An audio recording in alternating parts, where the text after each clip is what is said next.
तो आज देखते हैं कि डू डैश डिड को कैसे पहचानेंगे, किस कर्ता के साथ आएगा, इसको कैसे पहचानेंगे।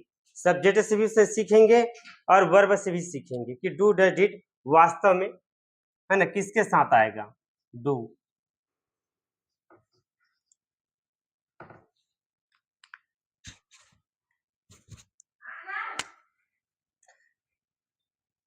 डू डज डिड, तो ये जो डू डज डिड है वास्तव में किस कर्ता के साथ आएगा, कैसे जानिए कि किस कर्ता के साथ आएगा।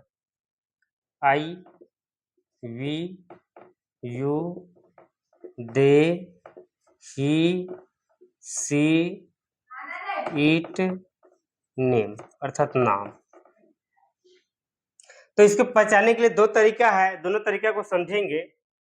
याद रखना यहाँ आई वी यू दे के साथ, याद रखना आई वी यू दे के साथ क्या लगेगा आपका डू लगेगा, और ही सी टेम के साथ क्या लगेगा आपका डज लगेगा। और ये जो डिड है वो सबके साथ लगेगा, डिड जो है ये जो है सबके साथ लगेगा, डिड जो है सभी कर्ता के साथ लगेगा। अब ये तो समझ गए आई वी यू दे के साथ डू लगता है, ही सी इट नेम के साथ डज लगता है। अगर मान लो जाए हम इससे भी अगर हमें समस्या हो रहा है, इससे भी हमें समझ में नहीं आ रहा कि कौन आएगा, है ना, इससे भी समझ में नहीं आ रहा कि कौन आएगा, कि यहाँ पर कंफ्यूज भी हो सकता है यहाँ पर, क्योंकि यहाँ डिड भी सभी के साथ है तो डिड है ना। तो इसको हम शॉर्टकट में समझेंगे, है ना। ये हुआ आपका सब्जेक्ट के तरीके से समझाने का तरीका। ये किससे तरीके से, कौन से पहला तरीका आपका क्या होगा, सब्जेक्ट के तरीके से समझेंगे, है ना, कि सब्जेक्ट के तरीके से पहला है ना रूल है आपका जानने का, है ना। तो रूल नंबर 1 है सब्जेक्ट से जानने का तरीका कि किसके साथ डू डज डिड लगता है।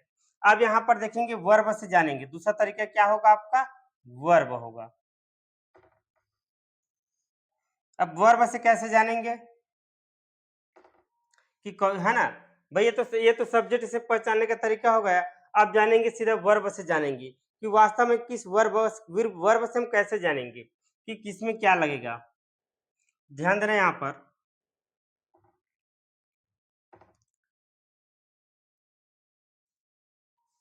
चलिए यहाँ पर लिख लेते हैं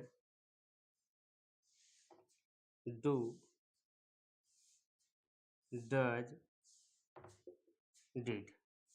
अब देखते हैं यहाँ पर, अब डू का प्रयोग कब होगा, वर्ब से। ये तो सब्जेक्ट से जानने का तरीका है, पर यहाँ पर अब देखेंगे वर्ब से जानने का तरीका कि वर्ब से हम कैसे पहचानेंगे कि इसमें किसमें डू आएगा, किसमें डज आएगा, किसमें डिड आएगा। तो यहाँ पर देखेंगे, अगर याद रखना वर्ब हमेशा अगर फर्स्ट फॉर्म में होगा, क्या होगा, वर्ब हमेशा फर्स्ट फॉर्म में होगा तो डू का प्रयोग होगा। किसका प्रयोग होगा, डू का प्रयोग होगा। कब होगा, जब वर्ब अगर फर्स्ट फॉर्म में रहेगा तो किसका प्रयोग करना भाई, डू का प्रयोग करना। और डज का प्रयोग कब करोगे, जब वर्ब में एस या ईएस लगा है। याद रखना अगर सब्जेक्ट के बाद वर्ब होता है ना, सब्जेक्ट के बाद वर्ब होता है, अगर वर्ब में कहीं एस या ईएस लगा है तो समझ जाना है आंख बंद करके आप किसका प्रयोग करना, डज का प्रयोग करना। आंख बंद करके आप डज का प्रयोग बिल्कुल करना, कब, जब वर्ब में एस या ईएस लगा है। वर्ब मीन्स क्या हुआ, क्रिया, और क्रिया किसे कहेंगे, जिस शब्द के अंत में ना होगा वही क्रिया है। और ऐसे भी वो होते हैं जो कि मतलब और भी होते हैं जो कि ना होता है, अंतिम में ना होता है, जैसे चना है ना, और तना है, पर वो नाउन होगा, अगर वर्ब नहीं होगा तो नाउन होगा। तो याद रखना अगर वर्ब का फर्स्ट फॉर्म है तो डू आएगा, है ना। ये जानने के कौन सा तरीका है आपका, वर्ब, वर्ब से जानिए। ये किससे जान रहे हैं हम, सब्जेक्ट से जान रहे हैं। अब ये किसको जान रहे हैं, इस वर्ब से जानेंगे कि सब्जेक्ट से जान रहे हैं कि डू डज डिड का प्रयोग, है ना, कहाँ पर होगा। अब यहाँ पर जानेंगे वर्ब से जानने के तरीका कि वर्ब में क्या क्या आएगा, किसके साथ क्या आएगा। तो यहाँ पर अगर वर्ब का फर्स्ट फॉर्म है तो क्या आ जाएगा आपका, डू आ जाएगा। अगर वर्ब में एस या एस लगा है तो जाहिर सी बात किसका प्रयोग होगा, डज का प्रयोग होगा। अब डिड का प्रयोग कब होगा, ये हो गया, ये हो गया। अब आते हैं डिड का प्रयोग। अगर किसी शब्द के अंत में एन टी ई है ना,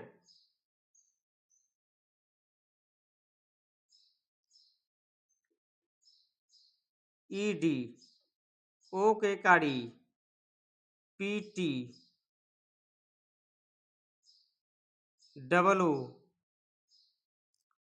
ओ यू जी एस टी।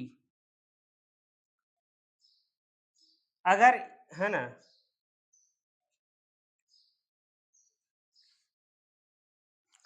अगर किसी शब्द में यदि किसी वर्ब में एनटी मिल जाए, ईडी मिल जाए, है ना, और देखते हैं अगर ईडी मिल जाए, अगर ओ का एकाडी मिल जाए, या पीटी मिल जाए, या डबल ओ मिल जाए, या ओ यू जी एस टी मिल जाए, तो समझ जाना वहां पर किसका प्रयोग होगा, डिड का प्रयोग होगा।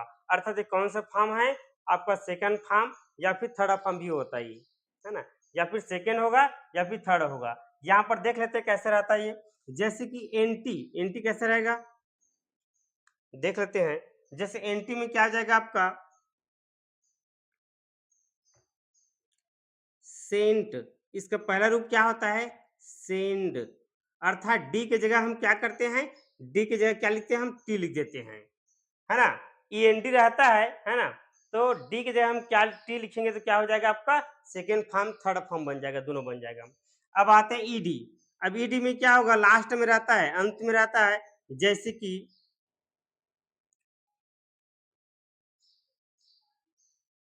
आस्केड, अर्थात आस्क, आस्केड मतलब आस्क्ड, तो अंतिम में मिला, अंतिम अंतिम में आ रहा है ना। अब नेक्स्ट है ओ का एकारी। जैसे कि ब्रोक, है ना, ब्रोक, स्पोक, है ना।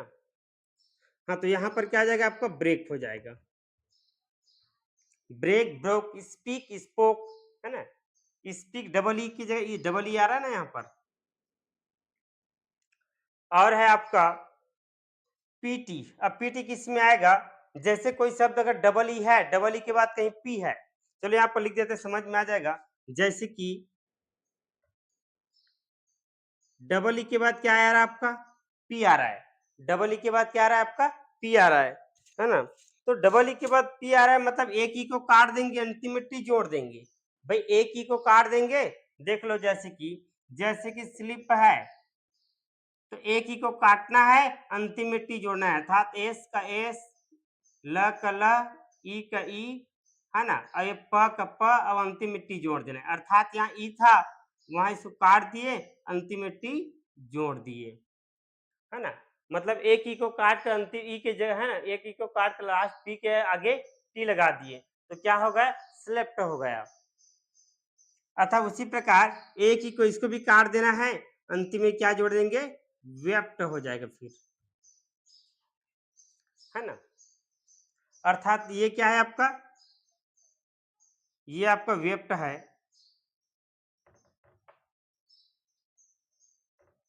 व्यक्त। हाँ, तो यहाँ पर क्या हो जाएगा आपका, वीप है, ठीक है।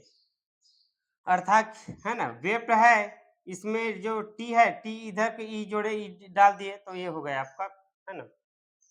तो कहने का अर्थ है पीटी, पीटी अंतिम में आ गया, है ना। तो यहाँ पर डबल ई की जगह, डबल ई के बाद कहीं पी है, तो समझ जाना एक ई को काट देना, अंतिम में टी जोड़ देना। जैसे यहाँ पर यहाँ ई को काट दिया, अंतिम में टी जोड़ दिए, सिंगल आ गया, एक ई को काट कर अंतिम में क्या, टी जोड़ दिए, तो क्या बन गया आपका, सेकेंड थर्ड बन गया। अब उसी प्रकार डबल ओ है, जैसे कि सेक, सेक का क्या होगा, सुक, टेक का टुक, है ना, उसी प्रकार सेक का सुक, टेक का टुक। तो यहाँ पर देखेंगे, अब यहाँ डबल, जैसे कि एक अपवाद भी है, याद रखना, लुक, लुक में ईडी आता है, लुक्ड। हाँ, तो कहा क्या आ जाएगा इसमें फिर, सेक, सेक यानी हिलना, मूव। अब आते हैं आउट, आउट किस में आएगा, आउट किस में आएगा, ओ यू जी एट, जैसे कि थिंक का थॉट हो जाएगा, T H O U G S T, तो क्या आ जाएगा ये, थिंक, है ना। अब उसी प्रकार ब्रिंग का ब्राट हो जाएगा, जैसे ब्रिंग, एक और हो जाएगा, बी है ना? यहाँ पर इधर ब्रॉट लिख देते पहले। ब्रॉट, ब्रॉट क्या आ जाएगा? ब्रिंग, अर्थात आईएनजी वाला आ जाएगा। थिंग, ब्रिंग, थिंक और तो इस तरह से पहचानने का एक तरीका है, याद रखना। सब्जेक्ट का तरीका से समझेंगे तो इससे समझेंगे कि आई वी उदय के साथ डू लगता है, ही सीट नेम के साथ डज लगता है और सबके साथ अगर डी लगता है। अगर सब्जेक्ट के समझ में नहीं आएगा, अगर सब्जेक्ट के यानी कर्ता के साथ, कर्ता से अगर समझ में नहीं आएगा किसके साथ डू लगता है, डू डज लगता है, डी लगता है, तो यहाँ पर वर्ब से समझना। तो वर्ब से आपका बहुत सरल हो जाएगा। अगर वर्ब का फर्स्ट फॉर्म है तो डू आएगा, ठीक है। अगर वर्ब फर्स्ट फॉर्म है तो डू आएगा। अगर वर्ब में एस या एस है तो बिल्कुल आंख बंद करके किसका प्रयोग करना? डज का प्रयोग करना। और डिड के लिए ये आपका लास्ट में रहेगा, तो समझ जाना कि आपका सेकेंड और थर्ड फॉर्म है, ठीक है। जैसे एनटी है, ईडी है, ओ के एकाडी है ना, पीटी है, एनटी है, डबल ओ है या ओ यू जी एस टी है। ये आपका क्या है? आपका डिड है, ये लास्ट में रहता है ये वर्ड, ठीक है। ये जानने का तरीका है, ठीक है।